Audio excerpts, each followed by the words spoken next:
Just takes a small pinch. A pinch of marijuana. Once you put the small pinch in here, you just light it and smoke.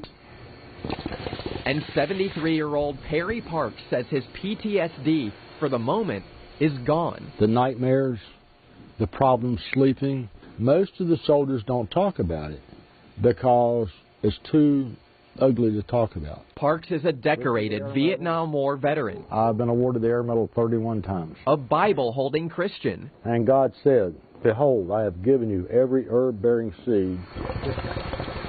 You wouldn't think Parks fits the description of a marijuana user, but then again, neither does 18-year-old Jackson Helms. It's our emergency drug. That's our rescue drug is what we call it. There we go. And then that last dark bit's in there, so we have to... Kelly Helms gives her son marijuana. Yep, that's right. To treat his most intense seizures. Sometimes it'll flatten the whole movement out altogether. It's a similar story for Kendra Martin, who gives cannabis to her daughter, Allie. This is the medicine cabinet. And it's not always the traditional way you might think. This is more golden. There's cannabis oil in many forms. Oil. The dosage is no more than a grain of rice. Capsules, cannabis-infused water. We administer that every 4 hours. And it all comes back to the plant that even for medical purposes is illegal in North Carolina. Coming out public and talking about cannabis is terrifying.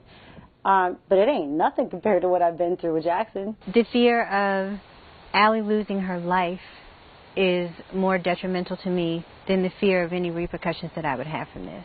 They immediately see Cheech and Chong. North Carolina House Representative Kelly Alexander says there's a lot of stereotypes rolling up about cannabis. He's no stranger to the medical marijuana debate. He's been fighting for nearly a decade. Following the 2016 election, 29 states and the District of Columbia either allow or have voted to allow marijuana for medical use, including Florida.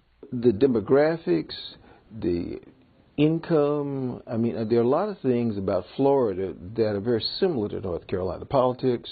On Florida's ballot, a minimum 60% of voters needed to say yes for medical cannabis to pass. The Sunshine State saw 71%. Medical marijuana legislation has been repeatedly struck down in the Tar Heel State.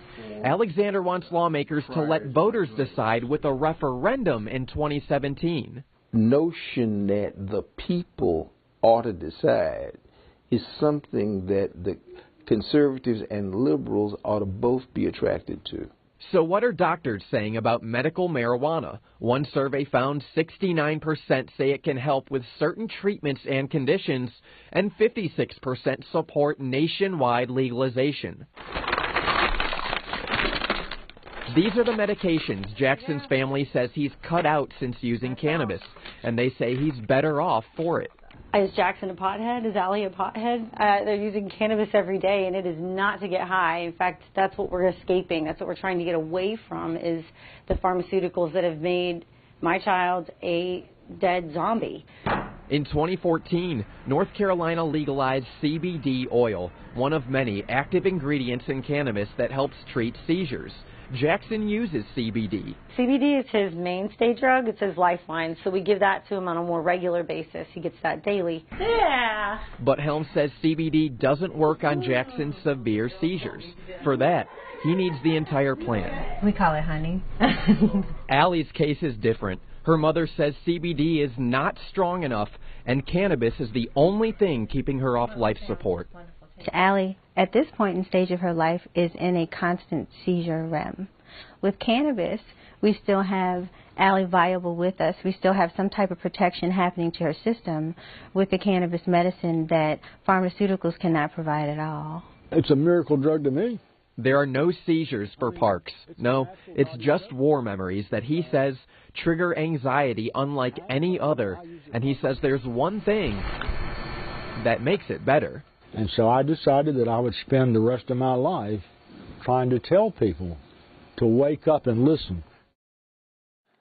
And speaking of PTSD, the American Legion, representing 2.5 million U.S. military veterans, recently passed a resolution to, quote, urge Congress to amend legislation to remove marijuana from Schedule I drugs and reclassify it in a category that, at a minimum, will recognize cannabis as a drug with potential medical value.